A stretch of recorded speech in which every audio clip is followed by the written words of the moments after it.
Good evening. This is All India Radio and I'm Anuja Kumar with the news at 9.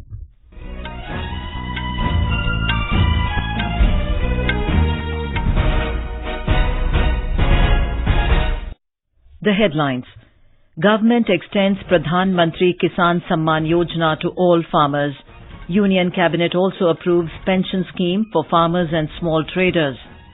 Government decides to convene Parliament session from 17th of June to 26th of July. Prime Minister Narendra Modi approves hike in rates of scholarship under National Defence Fund. Newly appointed union ministers take charge of their ministries. Prime Minister holds bilateral talks with visiting leaders of BIMSTEC countries. And in ICC World Cup, West Indies beat Pakistan by 7 wickets. Prime Minister Narendra Modi chaired his first cabinet meeting of his second tenure. The cabinet has approved extension of Prime Minister Kisan Sammaan Yojana to all farmers. Earlier, the benefit of this scheme was applicable to farmers having 2-hectare land. Briefing reporters after the cabinet meeting in New Delhi, Agriculture Minister Narendra Singh Tomar said, now nearly 14 crore 50 lakh farmers will benefit from the scheme. He said over 3 crore farmers have been benefited so far. अभी तक जो प्रावधान था उस प्रावधान के अंतर्गत 12.5 करोड़ किसान इस योजना के अंतर्गत कवर होते थे। 2 करोड़ किसान ऐसे थे जो अभी इस योजना से छूट रहे थे। जो 2 हेक्टेयर तक का बंधन आज मंत्रिपरिषद ने समाप्त कर दिया है। अब सभी किसान इस योजना में पात्र होंगे। 2 करोड़ किसान और जुड़ जाएंगे तो यह संख्या 14.5 करोड़ हो जाएगी। Under the PM Kisan Sammaan scheme, 6,000 rupees per year is being given in 3 installments to the farmers. The Union Cabinet also approved a new scheme called Pradhan Mantri Kisan Pension Yojana. Mr. Tomar said this is a voluntary and a contributory pension scheme for all small and marginal farmers across the country. किसान pension योजना के अंतर्गत लगभग ऐसे 12-13 करोड़ लोग हैं जो इस योजना में कवर होंगे, लेकिन पहले चरण में 5 करोड़ लोगों तक यह योजना पहुंचे और ये हम लोगों ने लक्ष्य रखा है। और इस योजना में 18 से 40 वर्ष तक की आयु के किसान ज्वाइन कर सकेंगे और इस योजना के अंतर्गत जो लोग ज्वाइन करेंगे उनको 60 वर्ष पूरी करने के पश्चात 3,000 रुपया मासिक पेंशन प्राप्त होगी। यदि किसान की मृत्यु हो जाती है तो उसके जो उत्तराधिकारी उनकी पत्नी होंगी उनको 50% इस योजना का लाभ मिलेगा। The Parliament will begin its session from the 17th of June. While the newly elected 17th Lok Sabha will meet on 17th of June, the Rajya Sabha will have its sitting from 20th June onwards. Briefing reporters after the cabinet meeting, Information and Broadcasting Minister Prakash Javadekar said the session will continue till the 26th of July. The election of Speaker will be held on 19th of June. The President will address the joint session of Parliament on the 20th of June. The Economic Survey will be presented on the 4th of July and the Union Budget the following day on the 5th of July. Prime Minister Narendra Modi has dedicated his first decision after taking over to those who protect the country. Mr. Modi has approved major changes in the Prime Minister's scholarship scheme under the National Defence Fund. He has enhanced rates of scholarship from 2,000 rupees per month to 2,500 rupees per month for boys and from 2,250 rupees per month to 3,000 rupees per month for girls. The ambit of the scholarship scheme is also extended to the wards of state police officials who were martyred during terror or Naxal attacks. The quota of new scholarships for wards of state police officials will be 500 in a year. The Ministry of Home Affairs will be the nodal ministry in this regard. Prime Minister Narendra Modi today held bilateral meetings with the visiting leaders of BIMSTEC countries and Prime Minister of Mauritius, Pravind Kumar Jagannath. In the first of a series of bilateral meetings with foreign leaders, the Prime Minister had a warm meeting with the President of Sri Lanka, Maithripala Sirisena, at Hyderabad House in New Delhi. External Affairs Ministry spokesperson Ravish Kumar said the two leaders discussed bilateral issues of interest. President Sirisena reiterated his desire to work together to strengthen relations between the two countries for peace, prosperity and security in the region. Mr. Modi conveyed his government's continued commitment to further foster friendly bilateral ties with Sri Lanka. The leaders noted that terrorism and extremism continue to pose a threat to humanity and committed to closer bilateral cooperation for peace and security in South Asia and the Indian Ocean region. Prime Minister Modi also met Mauritius Prime Minister Pravind Kumar Jagannath. The two leaders exchanged views on a range of bilateral issues, including development cooperation. Prime Minister Modi reiterated his commitment to further strengthening the fraternal and enduring bilateral ties between the two countries in all spheres. Both leaders agreed to work together to achieve the shared vision of security and growth of the two countries and the Indian Ocean region. Mr. Modi also held bilateral meetings with Nepal Prime Minister KP Sharma Oli, Bhutan Prime Minister Lote Tshering, and Bangladesh President Mohammad Abdul Hamid. This is All India Radio giving you the news. For quick news updates, follow us on Twitter at AIR News Alerts. Newly appointed ministers have started taking charge of their ministries. Nirmala Sitharaman today took the charge of Finance Ministry. Earlier, Santosh Gangwar took the charge of Ministry of Labour and Employment. Talking to media in New Delhi, Mr. Gangwar said he will work for the betterment of unorganized sector and ensure social security for those working in this sector. Gajendra Singh Shekhawat has taken the charge of Jal Shakti Ministry. He said water scarcity is the biggest challenge in the world now, and keeping this challenge in mind, Prime Minister Narendra Modi has integrated all water-related issues with Jal Shakti Ministry. He said only 4% of total potable water of world is in India, and the government will ensure preservation of water for the country. Piyush Goyal has taken the charge of Commerce and Industry Ministry.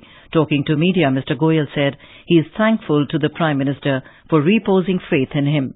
Mr. Goyal has also taken the charge of Railway Ministry. Dr. S. Jaishankar has taken over as the External Affairs Minister. Prakash Javadekar took the charge of Information and Broadcasting Ministry.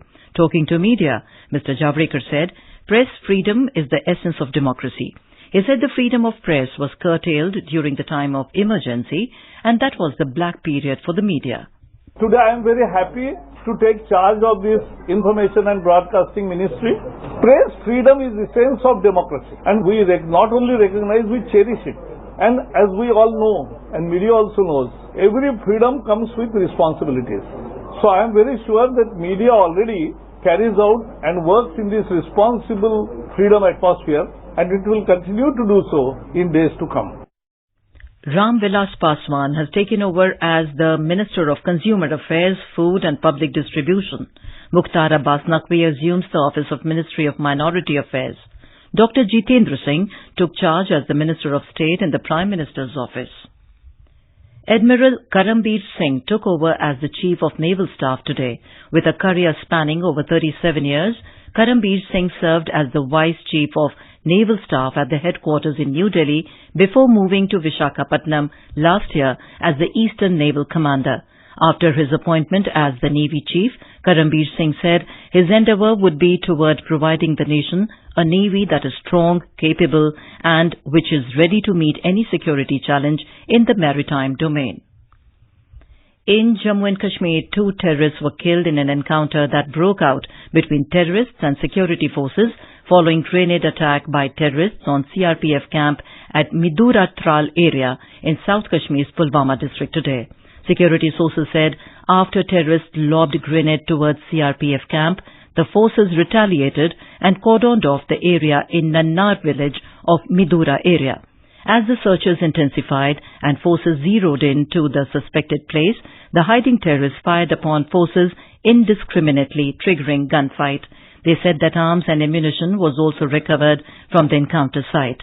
Earlier, an encounter in Dragur Sugan area of Shopian district resulted into death of 2 Hizbul terrorists and a third person who was a close associate of the slain terrorists in the operation. India's GDP growth rate slowed to 5-year low of 5.8% in January-March 2018-19 due to poor performance in agriculture and manufacturing sectors. According to the Central Statistics Office CSO data released today, GDP growth during 2018-19 fiscal stood at 6.8%, lower than 7.2% in the previous financial year. The growth in gross domestic product GDP was slowest since 2014-15. The previous low was 6.4% in 2013-14. In a highly volatile session, the benchmark domestic indices today fell, led by losses mainly in auto and financial stocks. On the other hand, trade wars pushed oil prices toward biggest monthly drop in 6 months. A report. Sensex at the Bombay Stock Exchange fell 118 points to end at 39,714 a short while ago. Nifty at the National Stock Exchange also slipped 23 points to 11,923. However, the rupee at the foreign exchange market appreciated 17 paise to around 69 rupees and 70 paise against the US dollar. And Brent crude prices today declined more than 2% to trade around $64.90 per barrel intraday trade. This is Arjun Chaudhary with Sanjay Kumar Singh for AIR News. In Rajasthan, normal life has been disrupted due to severe heat at most of the places of the state. Life in western and northern districts of the state is worst affected. The Met Department has predicted no relief from heat wave in state in the next 3 days. More from our correspondent. The entire state is scorching from the summer and heat wave. It is proving difficult to get out of the house in the daytime. According to the Met Department, the mercury reached almost 50 degrees Celsius today in Sri Ganganagar. Mercury recorded 48.5 degrees Celsius in Churu too. Similarly, the day temperature in Bikaner is recorded 40.6 and 46.5 degrees Celsius in Jaisalmer. The Met Department has predicted that the weather pattern will remain the same for the next 2 or 3 days. Jitendra Dwivedi, AIR News, Jaipur. World No Tobacco Day is being observed today to create awareness about the negative impacts of tobacco consumption on human health. On the occasion, Ministry of Health and Family Welfare organized a national consultation on tobacco and lung health in New Delhi today.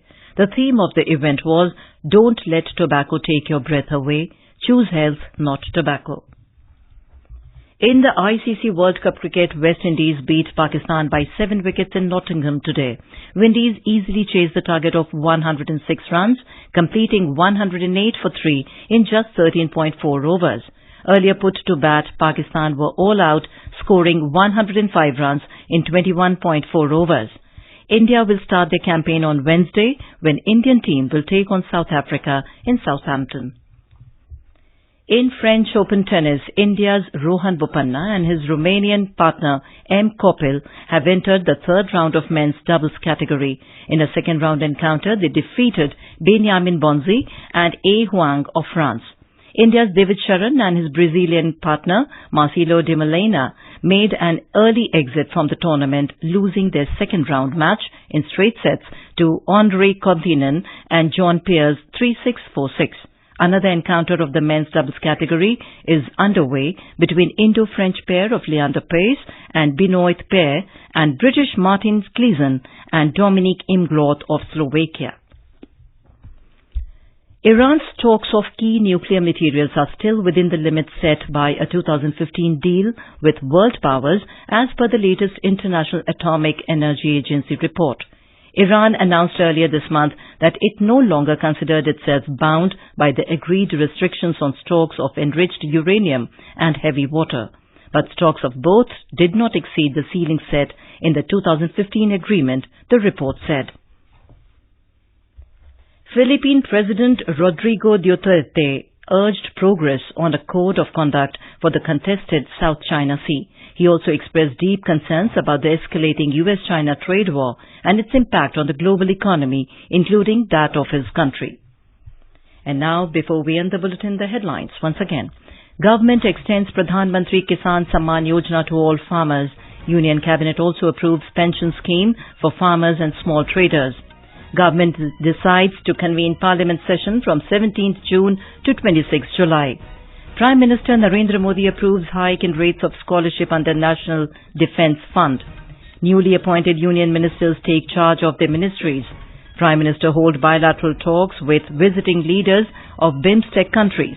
And in ICC World Cup, West Indies beat Pakistan by 7 wickets. And that is all in the news at 9. Good night.